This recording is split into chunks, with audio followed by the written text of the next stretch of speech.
اعوذ باللہ من الشیطان الرجیم بسم اللہ الرحمن الرحیم۔ السلام علیکم ناظرین محترم، 92 نیوز چینل کے پروگرام صبح نور میں آپ کا میزبان غلام معین الدین نظامی اپنے ساتھیوں سمیت حاضر خدمت ہے۔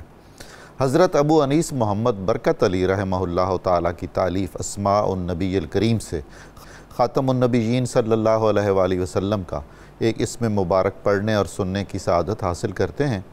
سیدنا الراقع صلی اللہ علیہ وآلہ وسلم، ہمارے سردار رکوع فرمانے والے، درود و سلام بھیجے اللہ تعالیٰ آپ پر، آپ کی آل پاک پر اور آپ کے صحابہ کرام رضوان اللہ تعالیٰ علیہم اجمعین پر۔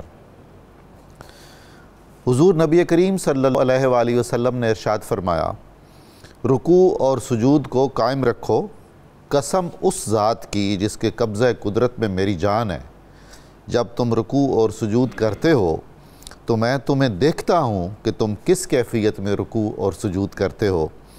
ناظرین مکرم، یہ حدیث شریف صحیح مسلم میں وارد ہوئی ہے اور اسی موضوع پر اسی مضمون سے متعلق مختلف الفاظ کے ساتھ صحیح بخاری میں بھی کئی احادیث موجود ہیں۔ ہمارا آج کا موضوع ام المؤمنین سیدہ ام سلمہ سلام اللہ علیہا ہے۔ ناظرین مکرم، امہات المؤمنین دونوں جہانوں میں اہل ایمان کی مائیں ہیں۔ انہیں زوج رسول صلی اللہ علیہ وآلہ وسلم ہونے کا جو شرف حاصل ہوا ہے تو اللہ تعالیٰ نے ان کے سروں پر یہ تاج عزت و حرمت و رفعت رکھا ہے کہ وہ دونوں جہانوں میں اہل ایمان کی مائیں ہیں۔ ہم اگر ان کی عزت اور حرمت کا اور ان کے مقام اور مرتبے کا پاس نہیں رکھ سکیں گے تو یاد رکھیے دونوں جہانوں میں ناخلف قرار پائیں گے اور اہل خسارہ میں سے ہوں گے۔ اللہ تعالی ہمیں اس سے محفوظ رکھے۔ امہات المومنین میں حضرت ام سلمہ بہت ساری امتیازی خصوصیات رکھتی ہیں۔ آپ کی ولادت ایک عظیم اور بہت ہی ثروت مند اور مقتدر گھرانے میں ہوئی۔ ناز و نعمت میں آپ نے پرورش پائی، پھر قبول اسلام کیا۔ اسلام تو قبول کرتے ہی اس زمانے میں یہ ہوتا تھا کہ آپ نے اپنے لیے مشکلات، آزمائشوں اور چیلنجز کے دروازے کھول لیے ہیں۔ آپ نے اور آپ کے خامد نے، اللہ تعالیٰ کی کروڑوں رحمتیں ہوں دونوں پر، بہت ہی مستقل مزاجی سے اور ثابت قدمی سے تمام مشکلات برداشت کی، حبشہ کی ہجرت کی، پھر مدینہ منورہ کی ہجرت کی۔ آپ کی مدینہ منورہ کی طرف ہجرت کا واقعہ بہت زبردست ہے، بہت ایمان افروز ہے، ہم آج سنیں گے، اس پر بات کریں گے۔ آپ کے امتیازی اوصاف میں سے یہ بھی ہے کہ آپ بکثرت رسول اللہ صلی اللہ علیہ وآلہ وسلم کے ساتھ ہم سفر رہیں۔ خاص طور پر صلح حدیبیہ کے موقع پر آپ کی موجودگی تقویت کا باعث ہوئی اہل ایمان کے لیے، اور نبی کریم صلی اللہ علیہ وآلہ وسلم کو آپ نے جو ایک تاریخی مشورہ عرض کیا جو بارگاہ رسالت میں قبول ہوا اور اللہ کے رسول صلی اللہ علیہ وآلہ وسلم نے اسی پر عمل فرمایا، یہ حضرت ام المؤمنین ام سلمہ کی بہت ساری شانوں کی ایک جھلک ہے۔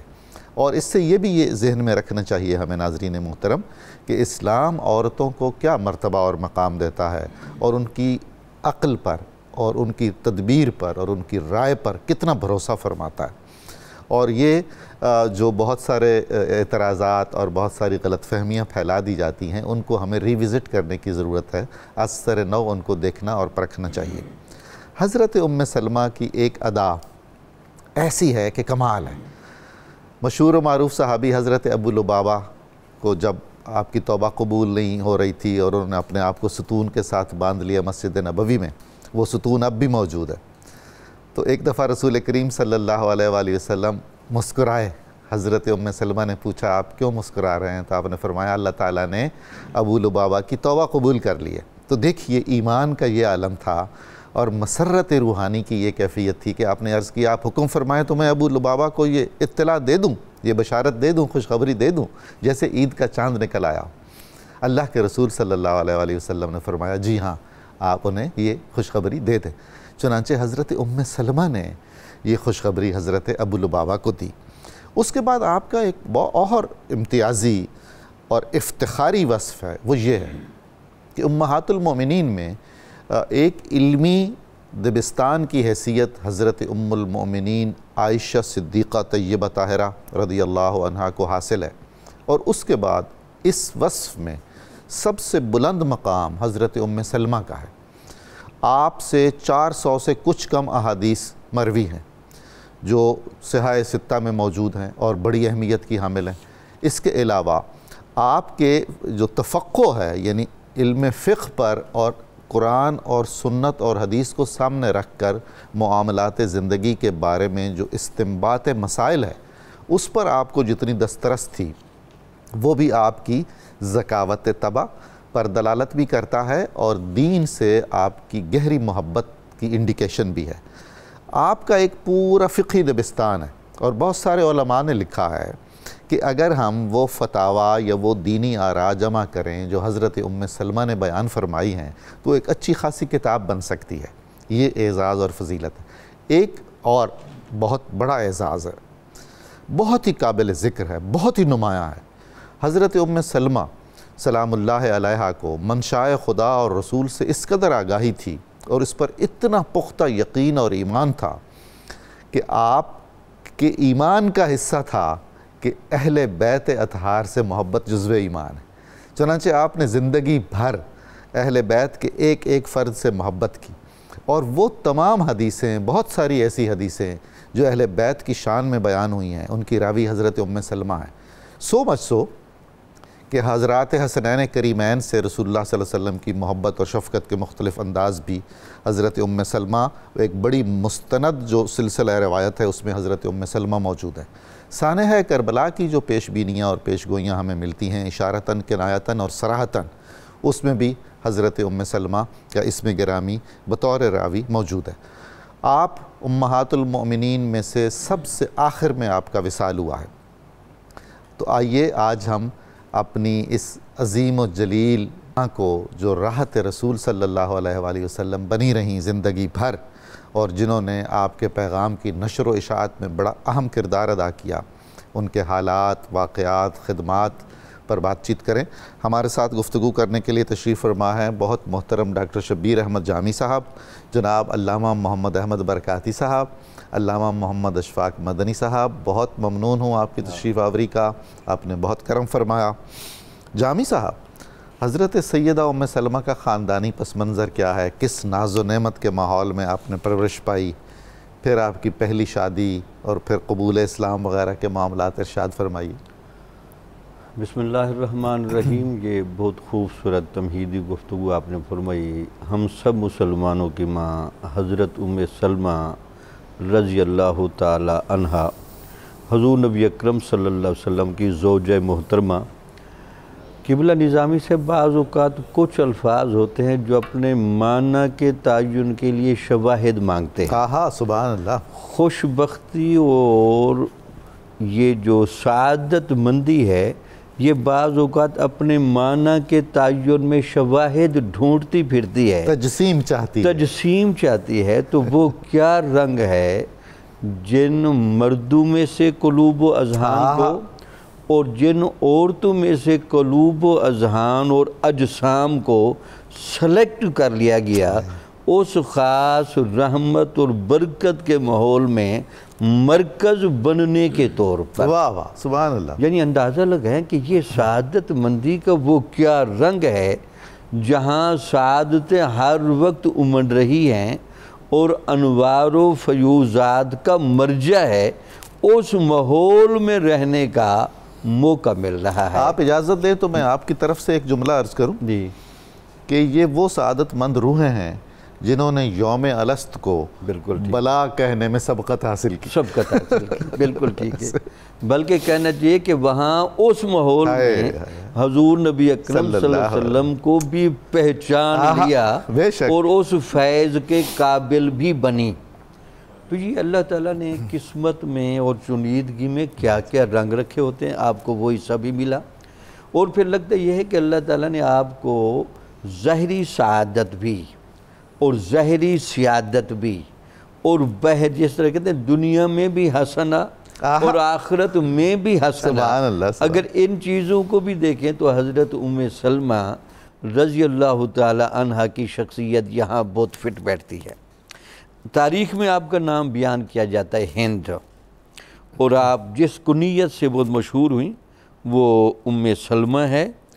آپ نے اپنی اسی کنیت ام سلمہ کی وجہ سے شہرت پائی۔ مکہ مکرمہ کا قبیلہ بنو مخزوم، جس کے فرد فرید حضرت عمر رضی اللہ تعالی عنہ بھی ہے، اس قبیلے کے ساتھ آپ کا تعلق ہے، اور وہ آپ ان کے خاندان بہت ہی مقتدر قبیلہ ہے۔ آپ کا ذرا میں نسب نامہ پدری اور والدہ کا بھی پڑھ لوں، برکت ہو جائے گی۔ سیدہ ام سلمہ بنت ابو امیہ سہیل بن مغیرہ بن عبداللہ بن عمر بن مخزوم بن یکز بن کعب، کعب پر جا کر ان کا نسب نامہ حضور نبی اکرم صلی اللہ علیہ وسلم سے مل جاتا ہے۔ والدہ کی طرف سے جی نسب نامہ جو لکھا گیا، سیدہ ام سلمہ بنت عاتقہ بنت عامر بن ربیعہ۔ اچھا، تو آپ کے والد صاحب کی جو شہرت تھی فیاضی میں اور صاحب الرائے ہونے میں اور تاجرانہ مہارت میں، وہ ضرب المثل کی حد تک تھی، بلکہ ان کی فیاضی اور سخاوت طبع کے کچھ عجیب رنگ بھی نظر آتے تھے۔ عام طور پر گھر میں تو سخی لوگ ہمیشہ سخاوت کرتے ہیں، لیکن ان کی عادت مبارکہ یہ تھی کہ تجارتی سفر کے دوران اپنے ماتحتوں کے ساتھ اور اپنے متعلقین کے ساتھ بہت زیادہ سخاوت کرتے تھے۔ یہ جو سخاوت کے بارے میں حضور نبی اکرم صلی اللہ علیہ وسلم نے فرمایا کہ یہ جو سخاوت کا وصف ہے نا، یہ اللہ تعالیٰ کی رحمت کو کھینچ لانے کا یہ سب سے بڑا ذریعہ بنتا ہے۔ آپ نے تو دختر حاتم کا بھی اسی لیے اکرام فرمایا کہ یہ حاتم تئی کی صاحبزادی ہیں، بہت خوبصورت۔ ایک یہ تھا، تو اس وجہ سے آپ کے والد صاحب کو ذات الراکب کہتے ہیں۔ اچھا، آپ کی بھی آئے گا کہ آپ کا بھی ہاتھ بہت زیادہ کھلا تھا، اس میں تو کوئی شک نہیں کہ حضور نبی اکرم صلی اللہ علیہ وسلم کی فیاضی اور سخاوت کا آپ نے رنگ بہت قبول کر رکھا تھا، لیکن لگتا ہے کہ یہ عادت مبارک پدری فیض سے بھی آ رہی ہے۔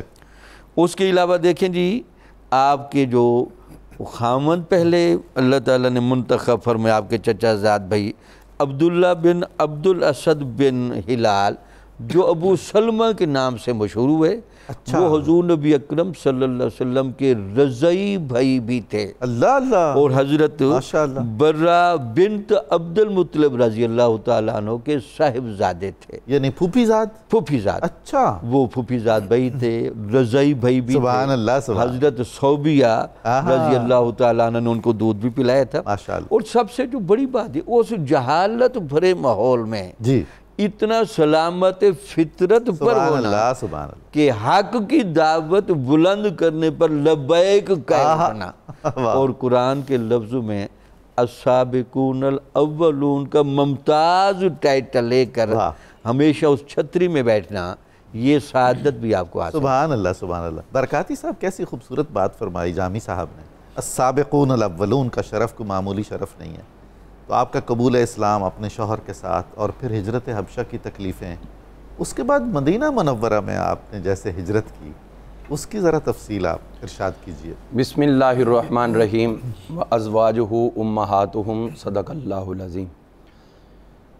یہ وہ نفوس قدسیہ ہیں، خواتین مستورات میں سے، کہ جن کو حضور صلی اللہ تعالی علیہ وآلہ وسلم کی جسمانی قربت کی وجہ سے اللہ تعالیٰ نے قیامت تک کے مومنوں کی ماں ہونے کا شرف فرما دیا، اور یہ ماں ہونے کا شرف خود انتخاب باری تعالیٰ ہے، کیونکہ رسول اللہ صلی اللہ تعالی علیہ وآلہ وسلم ارشاد فرماتے ہیں کہ میں نے جدھر سے رشتے لیے یا جدھر میں نے دیے، یہ اپنی مرضی سے نہیں بلکہ خود خالق کائنات کے انتخاب سے ہوا۔ تو لہٰذا جو مومنوں کی مائیں بنی وہ انتخاب باری تعالیٰ تھا، اور اس کے بعد یہی ٹائٹل ان کا خود حکم خداوندی کے ساتھ ہے، اور قیامت تک ہر مومن کی نگاہیں اور دل ان کی عزت و احترام میں جھک جاتے ہیں، اور جھکے رہنے ہی چاہیے۔ حضور والا، جس باری تعالیٰ نے ہمیں یہ حکم دیا ہے کہ اپنے مسلمان بھائیوں کے لیے بھی وہ چاہو جو اپنے لیے چاہو، اس نے اپنے محبوب کے لیے انتخاب کرتے ہوئے کوئی معمولی چیزیں چنی ہوں گی؟ ظاہر ہے جی، جب وہ خود خالق کائنات ہی ان کو منتخب کر رہا ہے تو کسی اور کے انتخاب کی تو کوئی حیثیت نہیں۔ بیویاں ہوں آپ کی، آپ کے ساتھی ہوں، آپ کے جانثار ہوں، آپ کے عاشق ہوں، ہر ایک خود خالق کائنات کا، یہاں تک کہ جس شہر مقدس کے اندر آپ جلوہ گر ہیں وہ بھی میرے رب کائنات کا انتخاب ہے۔ حضرت سیدہ ام المومنین ام سلمہ رضی اللہ تعالیٰ عنہ، آپ خاندانی اعتبار سے جو ابو جہل تھا، اس کا والد، اس کا دادا مغیرہ تھا، اور مغیرہ کے آگے دو بیٹے تھے، ان میں سے ایک حشام اور ایک حذیفہ۔ تو حشام کا بیٹا ابو جہل تھا اور حذیفہ ابو امیہ اس کی کنیت تھی، اس کی بیٹی تھی حضرت ام سلمہ، یعنی ابو جہل کے کزن کی بہت واضح ہوئی اب بات کہ وہاں سیاسی اور سماجی سطح پر کیا مقام بڑا سٹیٹس تھا۔ ہم دیکھتے ہیں سابقون الاولون میں جانے میں ان کی سبقت یہ ہے کہ ایک ہی دن کے اندر حضرت سیدنا ابو سلمہ رضی اللہ عنہ، ان کے خامند محترم، اور خود حضرت ام المومنین ام سلمہ رضی اللہ عنہ، اور اس کے بعد حضرت سیدنا عثمان بن مظعون رضی اللہ عنہ، یہ دوسری عظیم المرتبت ہستی، اور تیسری حضور صلی اللہ علیہ وآلہ وسلم کے تایا کے بیٹے حضرت عبیدہ بن حارث، یہ ایک ہی وقت میں قبول اسلام کے شرف سے مشرف ہوئے۔ تو اس لیے یہ دیکھا جائے تو انتہائی ابتدا میں، اور جب حضور صلی اللہ علیہ وآلہ وسلم نے اظہار نبوت فرمایا تو اس وقت آپ کی عمر 29 برس ہو چکی تھی، حضرت ام المومنین ام سلمہ رضی اللہ عنہ کی۔ اسی لیے 13 برس اگر یہ ڈالیں تو پھر 42 اور پھر 3 برس مزید کے بعد 45 برس کی عمر تھی جب نبی کریم علیہ السلام کے یہ حوالہ عقد میں آئیں۔ تو اس حوالے سے اگر ہم غور کرتے ہیں، ہجرت کا جب یہ مرحلہ آیا تو آپ کو ابتدا میں ہی حبشہ کی طرف ہجرت کا شرف حاصل ہوا اور وہاں تشریف لے کر گئیں، اور پھر اس کے بعد آپ کو ہجرت مدینہ کا بھی شرف حاصل ہوا، بلکہ ابن حجر اسقلانی کے مطابق 2 مرتبہ حبشہ گئی ہیں اور تیسری مرتبہ مدینہ منورہ۔ 3 ہجرتوں کی آپ مالکہ تھیں۔ جب آپ کا یہ معاملہ ہم دیکھتے ہیں حبشہ کے ساتھ ایک تعلق ہوا تو ایک ٹائم پھر وہ بھی آیا کہ نبی کریم علیہ السلام نے کچھ تحائف روانہ کیے شاہ حبشہ کو، اور آپ فرمانے لگے کہ یہ میں بھیج رہا ہوں اور مجھے لگتا ہے کہ یہ تحائف وہ وصول نہیں کر پائیں گے، ان کا انتقال ہو جائے گا پہلے، اور اگر وہ نہ یہ تحائف ان تک نہ پہنچے واپس آئیں گے تو ام سلمہ پھر یہ ہم تمہیں عطا کریں۔ سبحان اللہ۔ آپ سنا ہے کہ حضرت ام سلمہ سے حبشہ کے احوال بھی پوچھا کرتے تھے؟ بالکل، اور چونکہ حبشہ کے ساتھ ایک تعلق تھا نا تو اسی لیے حضور علیہ السلام نے حبشہ کے شاہ کے جتنے بھی تحائف تھے وہ آپ کو عطا کی۔ جب مدینہ منورہ ہجرت کی بات آئی تو آپ کے خامند اور آپ کے فرزند ارجمند جو شیرخوار تھے، دودھ کے بچے تھے، یہ دونوں میاں بیوی اور بیٹا یہ جانے لگے تو لوگ مزاحم ہوئے۔ حضرت ام سلمہ کا خاندان وہ بالکل رکاوٹ بنا، لیکن یہ بھی عشق مصطفیٰ تھا، اور کتنی بڑی آزمائش اور کتنے آرام سے اس آزمائش سے پورا اتر گئے حضرت ابو سلمہ رضی اللہ عنہ کہ جب انہوں نے روکا کہ تم نے جانا ہے تو جاؤ، ہم اپنی بیٹی نہیں جانے دیں گے، تو حالانکہ کوئی بھی خامند ہوتا تو وہاں پہ ضرور سوچتا بلکہ رک جاتا کہ میں اچھے وقت کا انتظار کر لوں، لیکن یہ حضور کی محبت تھی کہ حضرت ابو سلمہ رضی اللہ عنہ آپ نے اس وقت یہ چیز قبول نہیں کی بلکہ سرکار کی محبت میں ہجرت کرنے کا شرف کمال ہو گئی، اور اپنی زوجہ اور بچے کو شیرخوار بچے کو چھوڑ کے۔ اب جب یہ معاملہ ہوا تو حضرت ابو سلمہ کا جو خاندان تھا انہوں نے کہا کہ انہوں نے ہمارے بیٹے سے اپنی بیٹی کو جدا کیا ہے، تو اب وہ بیٹا جو ہے حضرت ام المومنین ام سلمہ کا، وہ بیٹا ان کا نہیں، وہ ہمارا ہے، لہٰذا انہوں نے وہ بیٹا چھین کے ان سے علیحدگی کروا دی۔ شیرخوار بچہ وہ لے گئے، خامند مدینہ منورہ چلے گئے، اور یہ حضرت ام سلمہ رضی اللہ عنہا یہ تنہا بیٹھ گئیں۔ اب 2-3 غم ہو گئے، ایک غم تو حضور سے جدائی کا، دوسرا غم اپنے خامند سے دوری کا، اور تیسرا غم اپنے بچے کی جدائی کا۔ اب جدائی کیا ہوتی ہے یہ حضرت ام سلمہ سے پوچھا جائے، اور آپ نے یہی واضح کیا۔ اور پھر اس کے بعد کیا ہوا کہ حضرت ام سلمہ رضی اللہ عنہا اپنے بیٹے کی جدائی میں روتی، وہاں جا کر مقام ابتہ میں بیٹھ جاتی، اور اپنے بیٹے کے اور خامند کے ہجر میں اس وقت آنسو بہاتی، لوگوں کو درد اٹھتا، یہاں تک کہ ان کے خاندان کا ایک شخص جو تھا جو ان کے سسرالی خاندان کا، اس کو آپ پہ ترس آیا تو انہوں نے وہ بچہ لٹوایا، واپس ان کے پاس آیا، اور یہ عشق مصطفیٰ تھا کہ اپنے شیرخوار بچے کو لے کے خود ہی تنہا مدینہ کی طرف نکل گئی ہیں۔ ابھی تھوڑا چلے مقام تنعیم جہاں مسجد عائشہ ہے، لوگ جا کر وہاں احرام باندھتے ہیں، وہاں تک پہنچی ہیں تو وہاں حضرت عثمان بن طلحہ جو اس وقت کلید بردار کعبہ تھے، کعبۃ اللہ کے کلی بردار تھے، وہ ملے، اور ان کے خامن سے چونکہ اس وقت تک اسلام مسلمان نہیں ہوئے تھے، یہ فتح مکہ کے موقع پر ہوئے تھے، تو اس حوالے سے انہوں نے کہا بھی ایک خاتون تنہا جائے یہ میں برداشت نہیں کر سکتا، کسی کو بتایا بھی نہیں، خبر بھی نہیں دی، گھر سے پتہ نہیں کس کام نکلے تھے، لیکن یہ ان کے دلوں میں خواتین کے لیے ایک عزت و احترام کا وہ اعلیٰ معیار تھا کہ انہوں نے خود سواری کی مہار پکڑی اور لے کر مدینہ منورہ کی طرف روانہ ہوئے، اور جب وہاں پر جانے لگے ہیں وہ آپ فرماتی کہ میں نے ان سے بڑھ کے کوئی شریف شخص نہیں دیکھا کہ آپ جب جا رہے ہیں تو جب اترنے کا ٹائم ہوتا سواری سے تو آپ دور کھڑے ہوتے اور حضرت ام سلمہ رضی اللہ عنہا پھر اترتی، جب سوار ہونے کا ٹائم ہوتا تو پھر بھی دور ہوتے ہی آرام سے وہاں پر سوار ہو جاتی، پھر چلتے چلتے آخر کار وہ ٹائم بھی آیا جب قبا کی بستی کے پاس پہنچے، وہاں ان کو چھوڑ کر واپس آئے، جب انہوں نے وہاں بتایا کہ میں اس طرح رئیس مکہ کی بیٹی ہوں، لوگوں کو یقین ہی نہ آیا کہ ایک اتنا بڑا امیر ترین شخص جو اجواد العرب میں سے ہے اس کی بیٹی اور تنہا ہے، یہ کیسے ہو سکتا ہے، اور وہ اتفاقاً یہی جو اب ایام چل رہے ہیں ذیقعدہ شریف کی اینڈنگ تھی تو لوگ حج کے لیے نکلے، انہوں نے خط لکھ کر وہاں سے بھیجا، جب ان کے اعزاء و اقربا کو وہ خط پہنچا تو پھر انہیں سمجھ آئی کہ حضور علیہ السلام کی محبت وہ عظیم خوشبو ہے کہ جس سے مکہ مکرمہ ہی نہیں پورے عرب کے بڑے بڑے لوگ جو ہیں ان کا خاندان بھی مشکبار ہو رہا ہے، اس خوشبو سے وہ لمس اور اس خوشبو سے وہ اندرونی مسرتیں اور خوشیاں حاصل کر رہا ہے، تو یہ حضرت ام سلمہ رضی اللہ عنہا کا یہ سمجھیے کہ ایک بہت بڑا نہ صرف جہاد تھا بلکہ آپ کا وہ کردار تھا جو آج تک ہی نہیں قیامت تک رہنمائی ہے کہ اصل تمہاری منزل در مصطفیٰ ہے، وہاں تک پہنچنے کے لیے جو کچھ بھی کرنا پڑے وہ کر گزرو، لیکن حضور علیہ السلام کی ذات والا تبار سے تمہارا تعلق قائم رہتا رہے اور کبھی ٹوٹنے نہ پائے، اور یہ تمہارا تعلق تمہاری محبت بھی ہوگی، تمہاری ماں کی سنت بھی۔ ماشاءاللہ ماشاءاللہ سبحان اللہ۔ مدنی صاحب، حضرت ام المومنین کو شرف زوجیت رسول کیسے ملا، اور کیا خوبصورت بات ہے، وہ فرماتی ہیں کہ میں سوچتی تھی کہ ابو سلمہ سے بہتر کون ہوگا، ذرا بتائیے۔ بسم اللہ الرحمن الرحیم۔ حکیم کائنات، فخر کائنات، محبوب کائنات حضرت محمد عربی صلی اللہ علیہ وآلہ وسلم کے جتنے بھی کام ہیں وہ سارے حکمت سے بھرے ہوئے ہیں۔ حضور فخر عالم علیہ السلام نے جتنے نکاح کیے وہ بھی حکمت سے بھرے ہوئے تھے۔ حضور صلی اللہ علیہ وآلہ وسلم کا حضرت ام سلمہ کے ساتھ نکاح کرنا اس میں بڑی خوبصورت حکمت تھی۔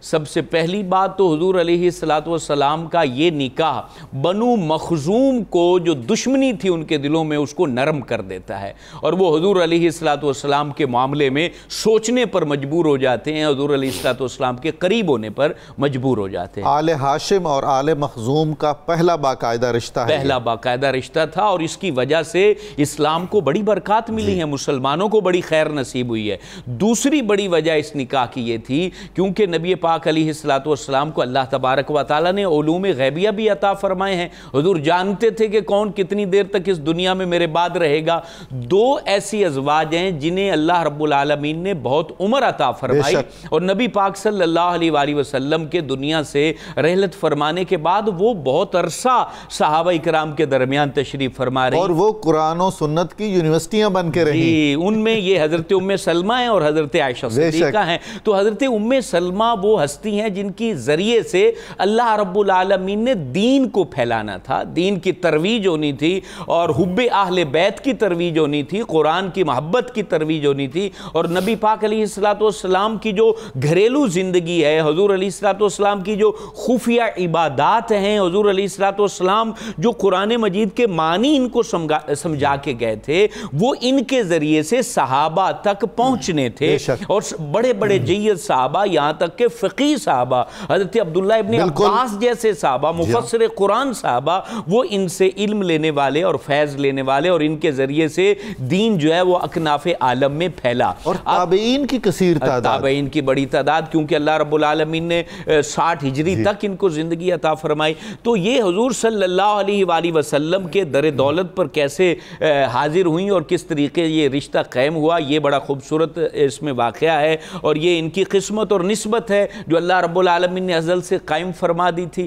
حضرت ابو سلمہ کے ساتھ انہوں نے بہت اچھی زندگی گزاری، اپنے شوہر کی وفاداری اور اللہ رب العالمین کی محبت پر استقامت نے ان کو اجر دیا کہ یہ رسول اللہ کے عقد میں سبحان اللہ سبحان اللہ. یعنی اپنے شوہر سے وفا کی ہے، اور ایسی وفا کی آپس میں باہم جیسے میاں بیوی محبت کی باتیں کر رہے ہوتے ہیں. ایک دفعہ باتیں کر رہے تھے اور انہوں نے کہا کہ ہمارے یہ 5 بچے ہیں، تو میں یہ چاہتی ہوں کہ ہم آپس میں وعدہ کریں کہ اگر میں فوت ہو جاؤں تو آپ نے عقد نہیں کرنا ہے، نکاح نہیں کرنا ہے، ان کی پرورش کرنی ہے تاکہ یہ بھٹکے نہ اور بہکے نہ، ان کی اچھی تربیت ہو جائے، اور اگر آپ دنیا سے پہلے چلے گئے تو میں نہیں جو ہے نا دوسرا عقد نہیں کروں گی. اللہ اکبر. حضرت ابو سلمہ نے کہا نہیں، میں تو یہ نہیں کہتا، میں آپ کو یہ دعا دیتا ہوں کہ اگر میں چلا جاؤں تو اللہ مجھ سے بہتر ایسا شوہر تمہیں عطا فرمائے کہ جو تمہیں کبھی تکلیف نہ پہنچائے، کبھی اذیت نہ پثائے اور کبھی دکھ نہ پہنچائے. یہ محبت ہے، یہ محبت ہے، حقیقت میں یہی محبت ہے.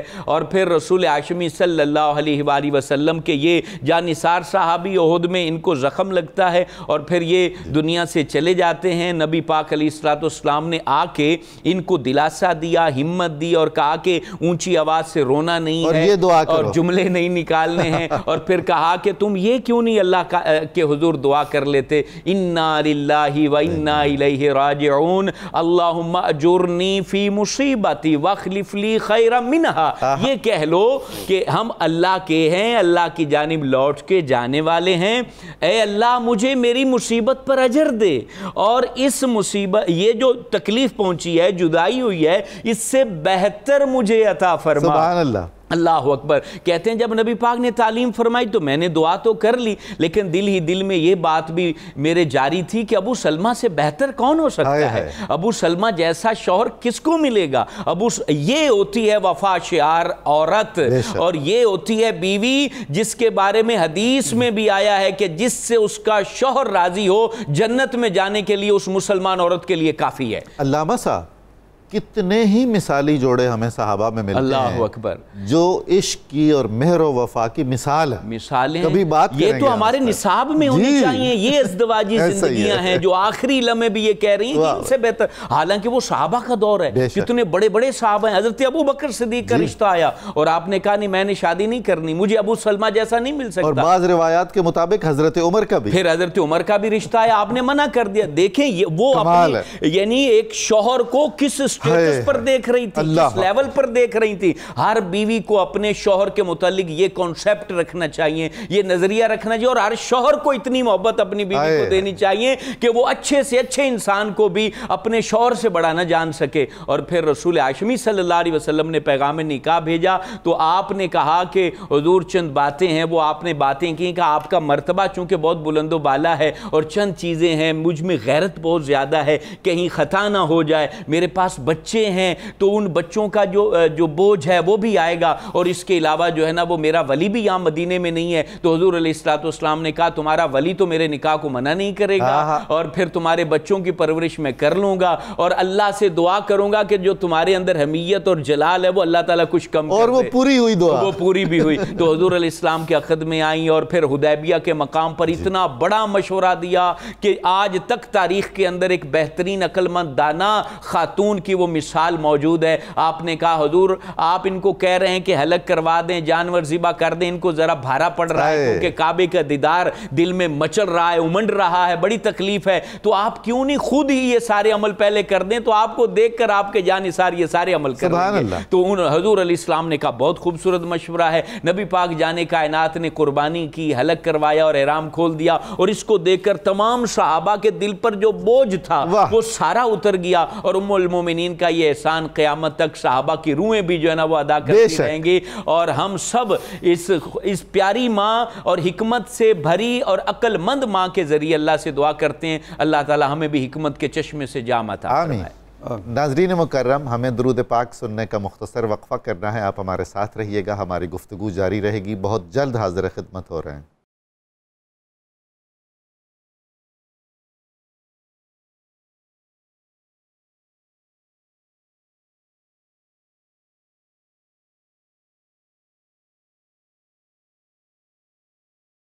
السلام علیکم ناظرین محترم، صبح نور میں دوبارہ خوش آمدید۔ ہم سعادت حاصل کر رہے ہیں ام المؤمنین سیدہ ام سلمہ سلام اللہ علیہا کے ذکر پاک کی۔ جامی صاحب، امہات المومنین میں ہم دیکھتے ہیں کہ حضرت سیدہ ام سلمہ وہ واحد ام المومنین ہیں جنہوں نے اپنی شرائط بیان کر کے رسول اللہ صلی اللہ علیہ وآلہ وسلم کے عقد زوجیت میں آئیں، اور یہ کمال ہے بہت ہی، آپ کا اخلاق، کردار، زہد اور تقوی، اور پھر وہ جو دعائے مصطفیٰ قبول ہوئی کہ آپ نے فرمایا تھا حضرت ام سلمہ کہ مجھ میں ایک مادہ غیرت ہے، ایسا نہ ہو کہ کوئی میں جسارت، بے ادبی یا منشائے رسول کے خلاف کچھ کروں۔ تو ہم دیکھتے ہیں کہ وہ دعا اتنی قبول ہوئی کہ امہات المومنین کے ساتھ سب سے گہرا محبت کا، پیار کا تعلق بھی آپ ہی کا رہا۔ بڑی بات۔ بسم اللہ الرحمن الرحیم۔ انسانی فطرت کے اندر اللہ تعالیٰ نے جو ایک خوبصورتی رکھی ہے، پھر حضور نبی اکرم صلی اللہ علیہ وسلم کے فیضان کا گہرا رنگ قبول کرنے کی صلاحیت بہت زیادہ تھی۔ سبحان اللہ۔ یعنی وہ صرف آپ کا جملہ ہی نہیں تھا کہ میں بہت غیور خاندان کی ہوں، بلکہ اس غیرت کا وہ میں سمجھتا ہوں بہت خوبصورت مظاہرہ تھا جو آپ کو ہجرت کروا رہا تھا۔ یعنی غیرت کا اتنا جرأت مندانہ رنگ کہ کسی جگہ قدم لڑکھڑا نہیں رہے، اور پھر اپنے خامند کے ساتھ یہ وفاداری یہ اسی غیرت کی بنیاد پر تھی۔ وہ تو ویسے انہوں نے عرض کیا حضور نبی اکرم صلی اللہ علیہ وسلم سے، میں تھوڑی تیکھے مزاج کی ہوں، تو ایسا نہ ہو کہ میں اس سلیقے میں نہ رہ سکوں۔ تو آپ نے فرمایا کہ میرے ہاں رحمت کی وہ ٹھنڈک موجود ہے، ہر طرح کا تیکھا پن ختم ہو جائے۔ کمال ہو گئی۔ وہ لگتا یہ ہے کہ وہ سارا ماحول بن گیا۔ اچھا، پھر کمال یہ دیکھیں کہ حضور نبی اکرم صلی اللہ علیہ وسلم کے صرف ذات سے محبت نہیں، آپ کے دین کے ساتھ، آپ کی شریعت کے ساتھ، بے شک، یعنی جس کو ہم کہتے ہیں محبت اور اتباع، جب تک کامل جہاں کھڑی نہ ہو تو وہاں اثرات کامل ظاہر نہیں ہوتے۔ تو آپ کی ذات گرامی میں یہ بھی بڑا گہرا رنگ موجود تھا کہ آپ کو حضور کے دین کے ساتھ بھی بڑی گہری محبت تھی۔ بلکہ روایات تو لکھتے ہیں کہ حضور نبی اکرم صلی اللہ علیہ وسلم کی قرآن مجید کی تلاوت کی اتباع میں آپ اسی لب و لہجے پر لے کر آتی تھی۔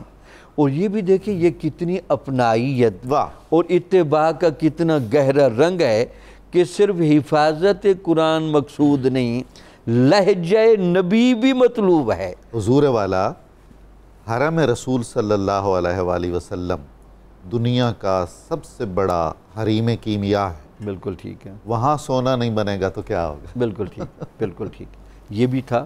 اور دوسرا آپ کے یہاں یہ تھا کہ روزوں کا بہت کثرت کے ساتھ بہت زیادہ اہتمام فرماتی تھی، یعنی جمعے والے دن بھی، پیر کے دن بھی، جمعرات بھی، پیر والے دن بھی، یہ بھی ایک گہرا رنگ ہے۔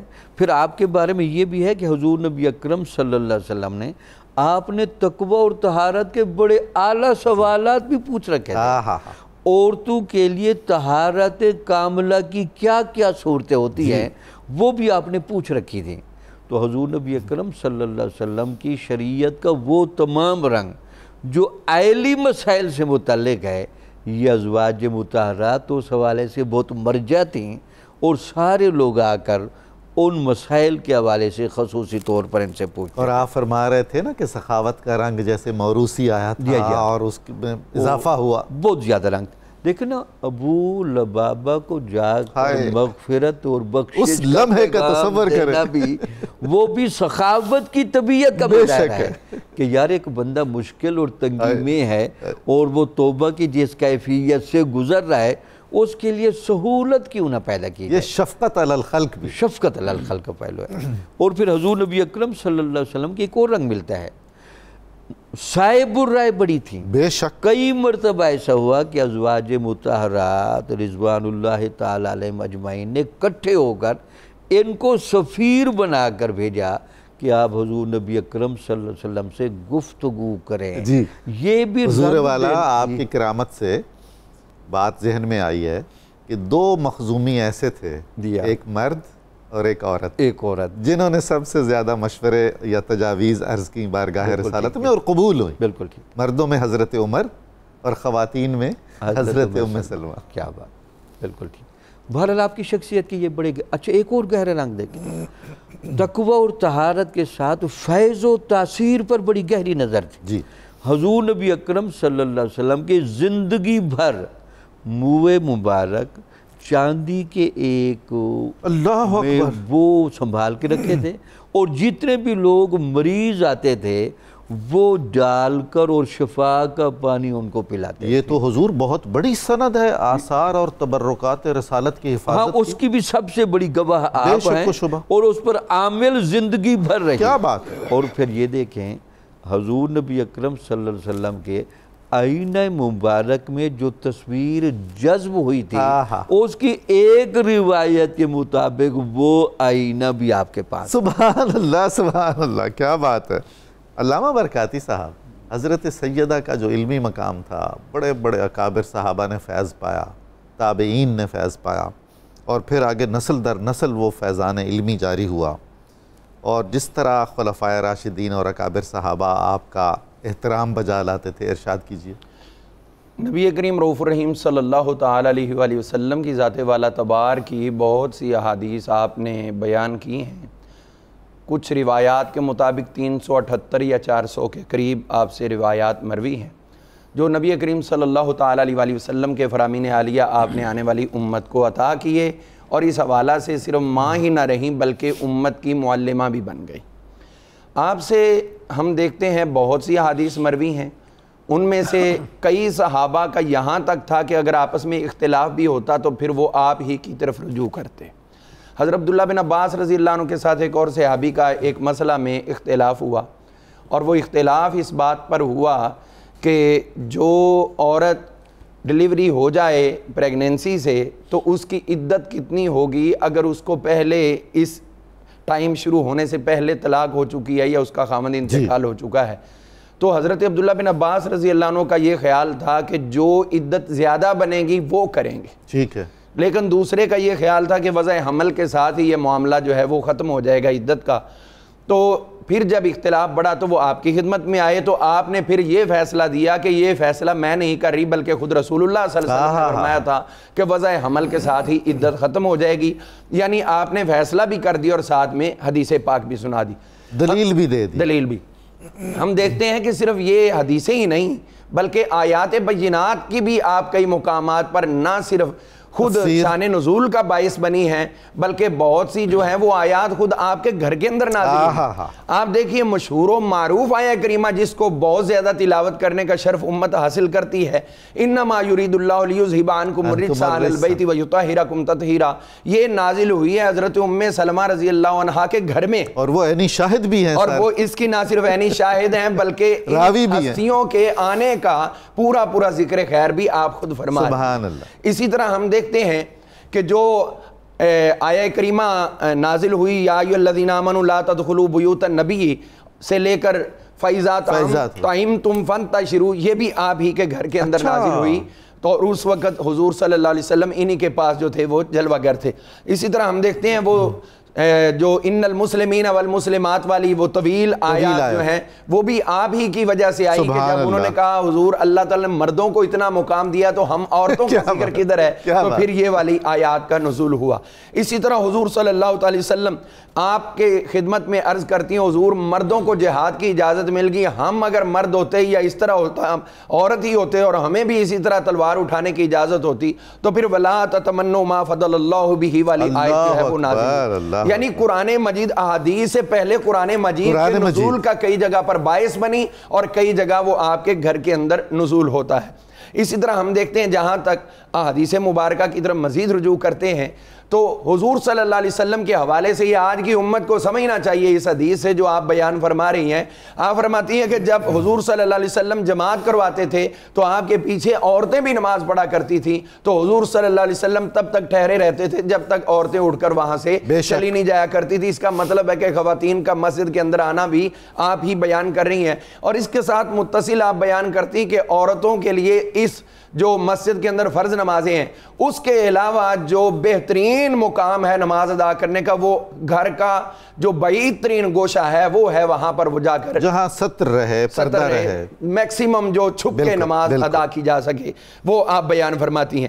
اسی طرح ہم دیکھتے ہیں کہ آپ موجود تھیں تو آپ کی خادمہ آپ کے بال جو ہیں وہ بنا رہی تھی، تو مسجد سے حضور علیہ السلام کی آواز ہے، یا ایھا الناس، اے لوگو، تو آپ نے فرمایا ٹھہر جاؤ، اپنے بال لپیٹے اور ساتھ دیوار کے کھڑی ہو گئی۔ وہ عرض کرنے لگی آپ کو کیا ہوا؟ فرمایا تم نے سنا نہیں؟ حضور نے فرمایا اے لوگو، اور اس کے اندر ہم بھی شامل ہیں۔ تو یعنی آئین ہی اس پر عمل کیا، اور وہ طویل روایت پھر آپ نے بیان کی۔ اسی طرح حضور صلی اللہ علیہ وسلم کی قرات بھی آپ خود بیان کیا کرتی تھی کہ ایک ایک آیت پر رک رک کر حضور صلی اللہ علیہ وسلم قرات فرماتے تھے۔ اسی طرح ایک اور خاص یہ وظیفہ ہے، یہ آج کے لیے لوگوں کو یہ یاد رکھنا چاہیے کہ جب بھی حضرت سیدہ فاطمہ الزہرا سلام اللہ تعالی علیہا کے ہاں امام حسن امام حسین کسی بچے یا بچی کی ولادت کا وقت ہوتا تو حضور ان کو روانہ فرماتے، حضرت ام سلمہ رضی اللہ عنہا ساتھ میں حضرت زینب، اور حضور صلی اللہ علیہ وسلم ان کو حکم دیتے کہ آپ جب تک یہ بچے کی آمد ہو دنیا میں اس وقت تک آیت الکرسی شریف اور اس کے ساتھ ساتھ سورۃ الاعراف شریف کی آیہ کریمہ نمبر 54 اور اس کے ساتھ معوذتین قل اعوذ بالفلق اور قل اعوذ بالناس کی تلاوت کرتے رہو۔ یعنی آل نبی کا بھی دنیا میں آنا ہو تو تلاوت مومنوں کی ماں کی زبانوں سے جاری ہو۔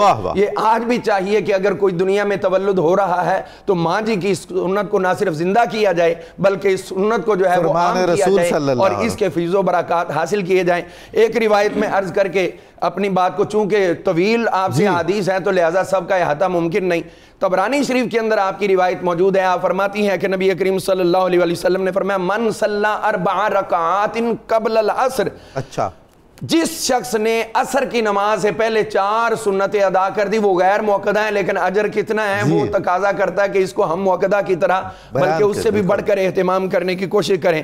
آپ فرماتے ہیں حرم اللہ تعالی حرام کر دے گا علیہ النار، اس پر جہنم کی آگ کو، جو عصر سے پہلے 4 سنتوں کی مداومت کرتا ہے وہ جہنم کی آگ سے محفوظ ہوتا چلا جاتا ہے۔ اور وہ جو مشہور روایت حضرت سیدنا امام حسین پاک رضی اللہ عنہ کے لیے وہ ہرنی اپنا بچہ لے کر آئی تھی، وہ روایت بھی حضرت ام المومنین ام سلمہ رضی اللہ عنہ ہی بیان فرمایا۔ ماشاءاللہ۔ علامہ مدنی صاحب، حضرت سیدہ کا وصال، جنازہ، تدفین، اور سب سے اہم یہ کہ آج کی خواتین کے لیے آپ کی ذات والا صفات میں ایک مثالی نمونہ کیسے ہے؟ قبلہ گفتگو چونکہ ختم ہونے کے قریب ہے تو میں یہ چیز کوٹ کرنا چاہتا ہوں جس سے میری روح کو اور تمام تر مسلمانوں کو تسکین ملے گی کہ حضرت سیدہ کائنات مخدومہ کائنات حضرت فاطمہ الزہرا سلام اللہ علیہا کے نکاح کی جو بات چیت ہوئی تھی وہ بھی حضرت ام سلمہ کے حجرے میں ہوئی تھی کہ حضرت علی نے جو حضور علیہ السلام کی بارگاہ میں حاضر دروازے کو دستک دی تھی اور حضرت ام سلمہ دروازہ کھولنے گئیں، دروازہ کھول دیا، حضرت علی اندر نہیں آ رہے تھے تو حضور نے کہا آپ سائیڈ پر ہو جائیں، باہر وہ کھڑا ہے کہ جو اللہ اور رسول سے محبت کرتا ہے اور اللہ رسول ان سے محبت کرتا ہے۔ کیا بات ہے، سبحان اللہ۔ حضرت ام سلمہ کہتی ہیں کہ پھر حضرت علی المرتضیٰ آئے اور پھر وہ خود بیان کرتی ہیں نبی پاک علیہ السلام کے سامنے سر جھکا کے بیٹھ گئے اور زمین پر کریدنے لگ گئے، شرم اور حیا کی وجہ سے بات نہیں کر پا رہے تھے تو حضور علیہ السلام مسکرائے اور فرمایا علی بات کرو، تمہاری بات کو پورا کیا جائے گا۔ تو کہا کہ حضور آپ نے پرورش بھی کی ہے تو گھر بھی آباد فرما دیں۔ تو حضرت ام سلمہ کہتے ہیں کہ اس وقت پھر حضور علیہ السلام اتنے خوش ہوئے کہ چہرے کے اوپر سرخی آ گئی اور فرمانے لگے تمہاری اس بات سے آج اللہ بھی خوش ہوا ہے، اور پھر اپنی بیٹی کا رشتہ عطا فرمایا۔ تو حضرت ام المومنین ام سلمہ جو ہیں وہ اللہ رب العالمین کی وہ محبوبہ بندی ہیں کہ جن کی وجہ سے ہمارے تک جو ہے وہ اہل بیت کی محبت کا پیغام پہنچا ہے۔ آپ نے جو زندگی گزاری اور آپ وہ ام المومنین ہیں جن کی وجہ سے سوتیلی اولاد کے حقوق ہم تک پہنچے۔ کیا بات ہے، یعنی حضور علیہ السلام کی یہ واحد جو ہے نا وہ ایسی ام المومنین ہے، زوجہ ہیں اور ہماری ماں ہیں۔ حضرت ام سلمہ کے جو 5 بچوں کے ساتھ حرم نبوی میں جلوہ فگن ہوئی ہیں، حاضر خدمت ہوئی ہیں، جن میں 2 بیٹے تھے حضرت سلمہ اور حضرت عمر، اور پھر آپ کی 3 بیٹیاں تھی حضرت درہ بنت ابو سلمہ، حضرت زینب زینب بنت ابو سلمہ، حضرت ام کلثوم بنت ابو سلمہ۔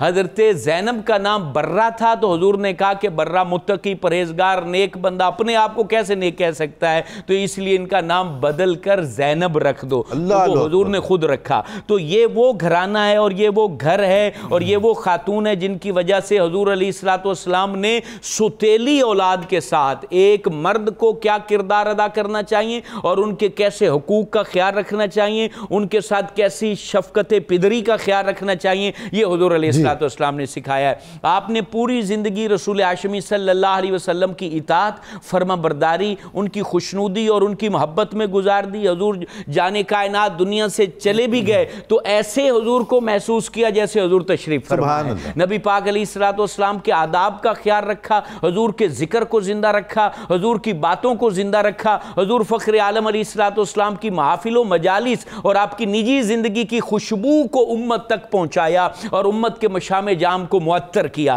اور پھر 60 ہجری کے بعد حضرت امام علی مقام امام حسین کی شہادت کے بعد آپ دنیا سے جو ہے وہ رحلت فرما گئیں، آپ سفر فرما گئیں، بہت رنجیدہ تھیں۔ حضرت امام حسین کی شہادت پر بہت غمناک تھیں، آپ کے دل میں بڑی تکلیف تھی۔ آپ کے پاس ہی وہ کربلا کی مٹی حضور نے عطا فرمائی تھی کہ جب یہ سرخ ہو جائے تو سمجھ لینا میرا نواسہ دنیا سے چلا گیا ہے۔ آپ دنیا سے رخصت ہوئی۔ حضرت ابو ہریرہ نے آپ کا جو ہے نا وہ جنازہ پڑھایا اور آپ کے دونوں بیٹوں حضرت سلمہ اور حضرت عمر نے آپ کو جو ہے وہ قبر میں رکھا۔ اور پھر حضور علیہ السلام کی یہ زوجہ ہمیں یہ پیغام دے گئی، ہماری بیٹیوں کو، بہنوں کو، گھر والیوں کو پیغام دے گئی کہ تم نے زندہ رہنا ہے تو اطاعت رسول پہ زندہ رہنا ہے، اور تمہیں موت آئے تو حضور کی خوشنودی پا کر موت آئے۔ یہ پیغام ہے اور یہ سب کو اس پہ عمل کرنا چاہیے۔ بہت شکریہ، بہت ممنون ہوں۔ ناظرین کرام، ہم نے کتنا ایمان افروز تذکرہ سنا حضرت سیدہ ام المؤمنین ام سلمہ سلام اللہ علیہا کا۔ اس میں ہمارے لیے اور خصوصاً ہماری خواتین کے لیے، مسلمان خواتین کے لیے کتنے ہی ایسے سبق ہیں جن پر اگر ہم عمل کر سکیں تو ہماری دنیا بھی سنور جائے اور ہماری دین کی بھی بہتری ہو۔ رسول اللہ صلی اللہ علیہ وآلہ وسلم سے وابستہ تمام شخصیات کا ذکر در حقیقت سیرت ہی کا ذکر پاک ہے۔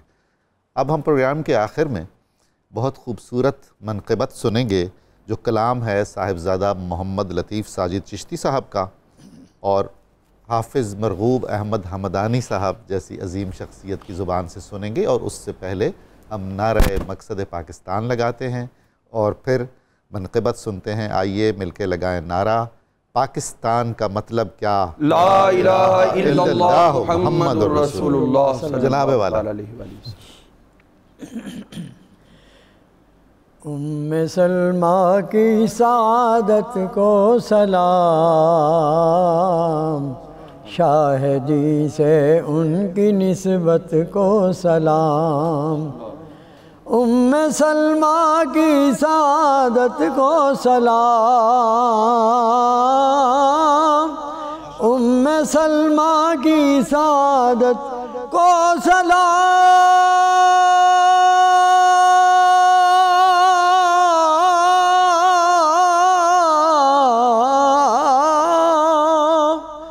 ام سلمہ کی سعادت کو سلام، شاہدی سے ان کی نسبت کو سلام، شاہدی سے ان کی نسبت کو سلام۔ حکم قرآن سے ہے ہر مومن کی ماں، حکم قرآن سے ہے ہر مومن کی ماں،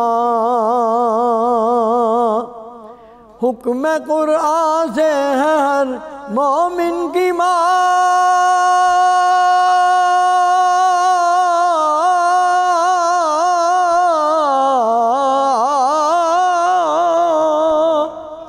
حکم قرآن سے ہے ہر مومن کی ماں، اس فضیلت اس کرامت کو سلام، اس فضیلت اس کرامت کو سلام۔ لی دعائیں سید ابرار سے، لی دعائیں سید ابرار سے،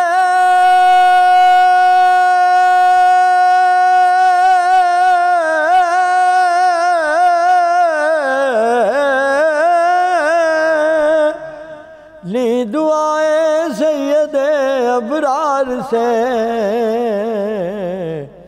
ام سلمہ کی رفاقت کو سلام، ام سلمہ کی رفاقت کو سلام۔ خلد میں بھی ہوں گی آقا کے قریب، خلد میں بھی ہوں گی آقا کے قریب،